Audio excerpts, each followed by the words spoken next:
Biotox anti-moustique mooy aar mag ak ndaw ci bépp matu yoo am na booy piis ci rido yére ak moustiquaire ak booy diw ci yaram. Val d'Afrique moo leen di may seen journal de la santé. dal leen ak jàmm élus territoriaux ak personnel de santé yu nekk ci diwaanu Sédhiou ñoo nekkoon ak ONG COSPE ci projet être femme ci diiru ñaari fan ñu jagleel leen ab formation boo xam ne dafa aju ci protection des droits en santé de la reproduction. Mariama Goudiaby mooy coordinatrice projet être femme ñu teewlu ko ci micro Moussa Dramé. projet être femme projet bi nga xamante ne partenaires yi bari ñu nga fa ñu ngi liggéey ensemble donc partenaires yi ñun la COSPE AGS mu ngi fi représenté par la boutique de droit ici à Sédhiou am na FAFS la fédération des associations féminines du Sénégal ak région médicale partenaires yi nga xamante ne ñu ngi fii ci Sénégal am na ñeneen ñu nekk bitim réew donc formation bi dañ ko organiser pour élus yi maanaam ñi fi teg pour ñu jël en charge lépp li nga xamante ne jëm na tamit ci côté gouvernance sanitaire donc comme ni ngeen ko xamee projet bi la comme projet bi nga xamante ne day liggéey ci àq ak yelleef jigéen ci côté wérgu yaram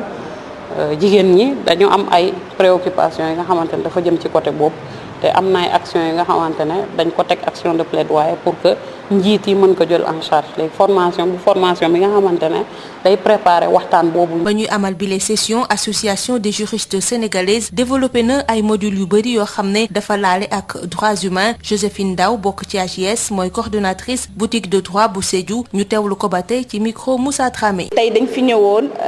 fii nii ci salle chez Tida pour former ñi nga xamante ne ñooy élus yi ak personnel de santé formation bi nag association des juristes sénégalaises daf ci lëkkaloo ak ay partenaires ñu mel ni ONG COSPE FAFS ak région médicale pour gën a dooleel ñi nga xamante ne ñooy élus yi ak personnel de santé ci li nga xamante ne moo soxal ak yelleefu doomu aadama ak tamit li nga xamante ne mooy xeex bépp méttal bi nga xam ne ñu ngi koy teg doomu aadama jàpp nañ ne tey ci formation bi liñ ciy jëlee dina am solo parce que ñu ngi former lu toll fukk ak juróom benn élu ak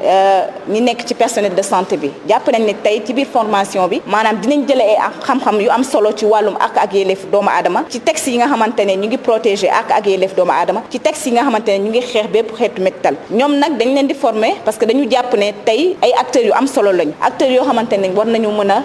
def seen contribution ci projet être femme acteurs yi nga xamante ne war nañ mën a tamit accompagner femmes ressources yi nga xamante ne ñoom la projet être femme bi tëral fii ci région Sédhiou li ma mën a wax rek mooy que ne violence yi ñu ngi am balee ci biir région Sédhiou daanaka bëri nañ lool li ñu seetlu mooy que ne jigéen ñi ñu ngi subir yenn violence yi ci seen néegu sëy ñu ngi subir yenn violence surtout xale yi jigéen ñi ndaw yi ñu ngi leen di sàkk donc li ma mën a wax rek mooy que ne violence yi ba léegi ñu ngi am ci biir région Sédhiou te jàpp nañ ne tey formation bii ni mun na bokk ci li nga xamante ne mooy tax violence yi mën a wàññeeku suñu biir région Sédhiou waaw li ñu mën a xaarandi ci ñoom mooy que ne tey liñ fi jot a jëlee liñ fi jot a jàng rek suñu demee ñu mën ko wasaare ci seen gox-goxaan yi te tamit jàpp nañ ne buñ fi jógee tamit dinañ jël ay engagement yu fort su ko defee projet bi mën a jëm kanam. mbokk déglukat yi fii la ñu yem ak yéen ñu yendoog jàmm.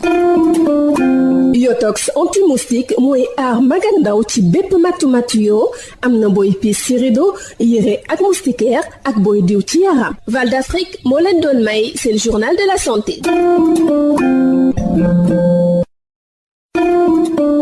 Biotox anti-moustique pour le corps, les vêtements, les rideaux et draps vous protège contre les moustiques chez l'adulte et l'enfant. Val d'Afrique vous offre votre journal de la santé. Bonjour chers auditeurs, des élus territoriaux et le personnel de santé de Sédhiou à l'école de l'ONG COSPE et le projet Être Femme. Durant 2 jours, ils ont bénéficié des modules de formation en technique de protection des droits en santé de la reproduction. Mariama Goudiaby, la coordonnatrice du projet Être Femme, donne plus de détails au micro de Moussa Dramé. Être Femme est un projet de promotion des droits en santé sexuelle et reproductive. Nous sommes plusieurs partenaires dans le projet. Il y a l'AGS, représentée par Joséphine Ndaw ici, il y a la FAFS, il y a la région médicale et COSPE. Donc cette formation, faite à l'intention des élus, c'est-à-dire des élus locaux et du personnel des institutions sanitaires, entre dans le cadre des activités du projet Être Femme. C'est une formation qui est faite en prélude de tables de concertation que nous comptons organiser. C'est des tables de concertation qui doivent réunir aussi bien les élus, mais aussi les femmes de la région pour discuter de certaines actions de plaidoyer que les femmes ont émises à l'endroit des institutions publiques pour prendre en compte cette problématique des droits en santé sexuelle et reproductive des femmes. Donc ça, c'est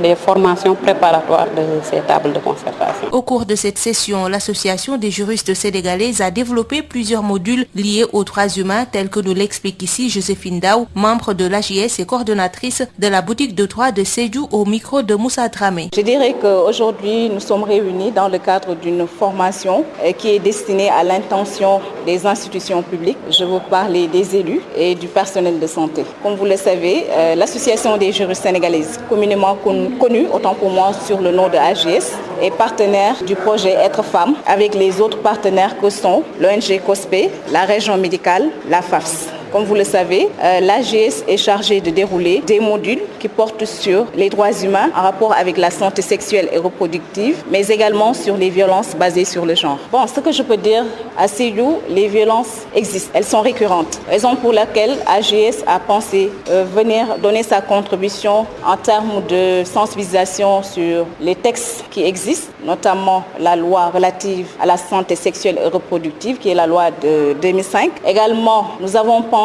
évoquer les questions qui touchent les droits humains, notamment la définition des droits humains, sans compter également les valeurs, les principes des droits humains. Comme vous le savez, il est important de revenir sur ces questions qui touchent les droits humains, notamment les droits sexuels et reproductifs, parce que le projet Être Femme, c'est un projet qui a pour objectif général de contribuer à l'amélioration de la santé et du bien-être des femmes et des adolescents dans la région de Sédhiou. Voilà, nous sommes en train de former 16 participants que sont les élus et le personnel de santé. Nous espérons qu'à la sortie de cette formation, ces participants et participantes seront renforcés davantage sur toutes les questions qui concernent les droits à la santé sexuelle et reproductive. Et ces participants-là seront en mesure de démultiplier les connaissances acquises lors de cette formation. C'est tout pour aujourd'hui. Merci de nous avoir suivis.